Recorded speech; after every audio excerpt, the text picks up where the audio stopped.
Good day, gentlemen. Good afternoon, I should say. Welcome to the Gentleman's Club. This is book 2 of the Gentleman's Club, and it's called The Kingmaker. Now, I got the name Kingmaker from studying the Medicis in high school because my art teacher was a huge fan of Leonardo da Vinci. And because of her love for da Vinci, I studied da Vinci, and I ended up liking him. I didn't particularly like his work because I thought Michelangelo was more skillful, more passionate. Anyway, long story short, I noticed one thing about the artists in Italy, and especially in Florence. They all had one thing in common: the Medicis. And I'd read somewhere while studying them over the summer that the Medicis were, I think it's a book called Kingmaker or The Kingmakers. And I love that.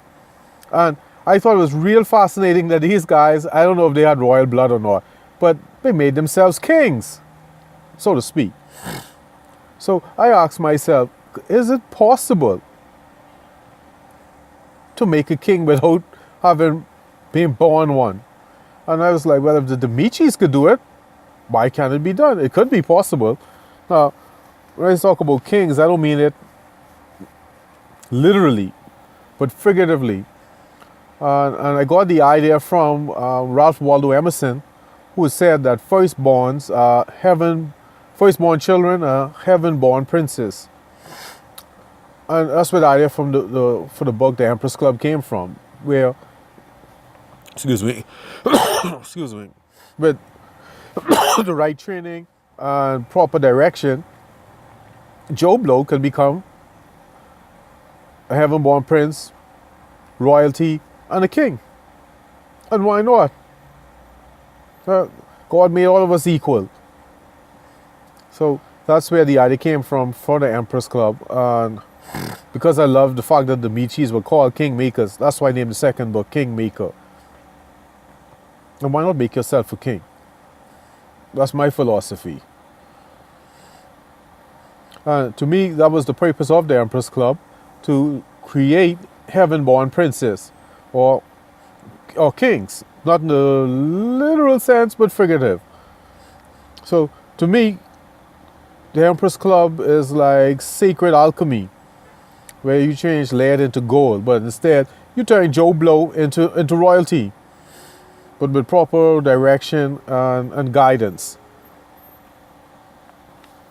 Now, in the excuse me, in the second book, The Kingmaker of the Emperor's Club, there are 12 chapters.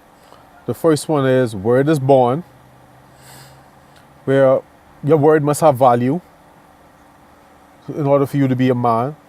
And for the second chapter is called Be a Good Steward. Yes, and I remember I was watching, I can't remember which show it was on PBS about people who were renovating houses. It was, anyways, this guy from Texas, and he said, now he's much older, he's my parents' age, and he said that his grandfather taught him that you are to take care of that which you have been entrusted.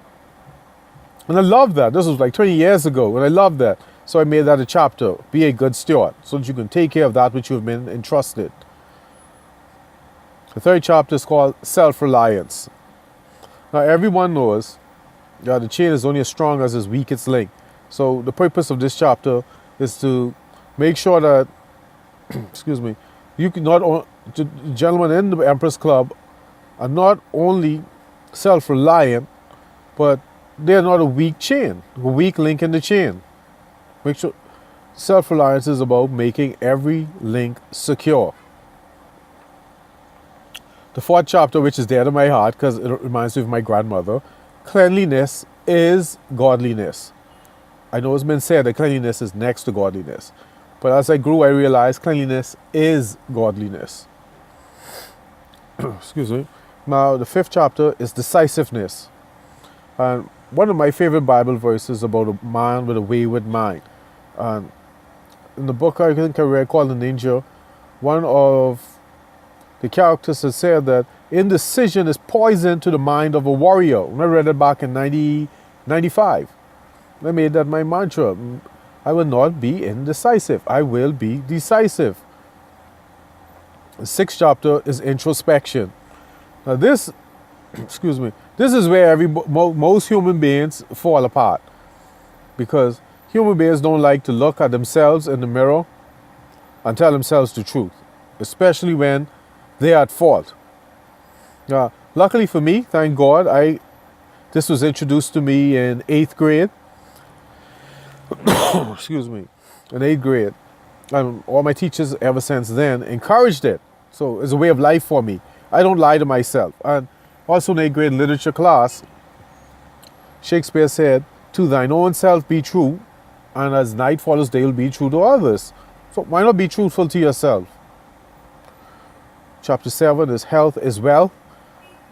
Nothing needs to be said about that. Health is wealth. The 8th chapter, this is my favorite. It's called Mr. Murphy.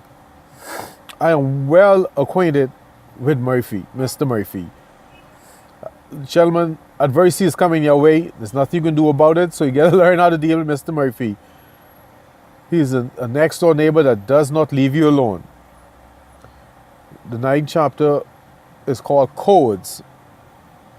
And as man, you must have codes that you live by. And the saying was, when I was growing up, anything buck up goes. Now, that depends on where you're from or how you live your life. Because some people say anything buck up goes, others, anything buck up does not go. You have a code, you have a standard. The 10th chapter is on education.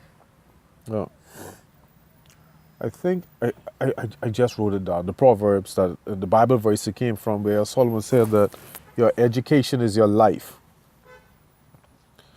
The 11th chapter is called Now, N-O-W. And it's about not being a thief in the sense that procrastinators, to me, are thieves. And no one has the luxury to waste time. Or maybe you're in the Empress Club. You don't have the luxury to waste time. And the 12th and final chapter, when I said third because I was looking at the bonus, it's chapter 13.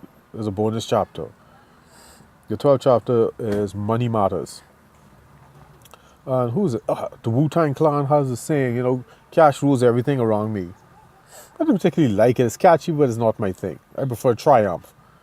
But on the Bible verse, I forgot it. It says that money answered all things.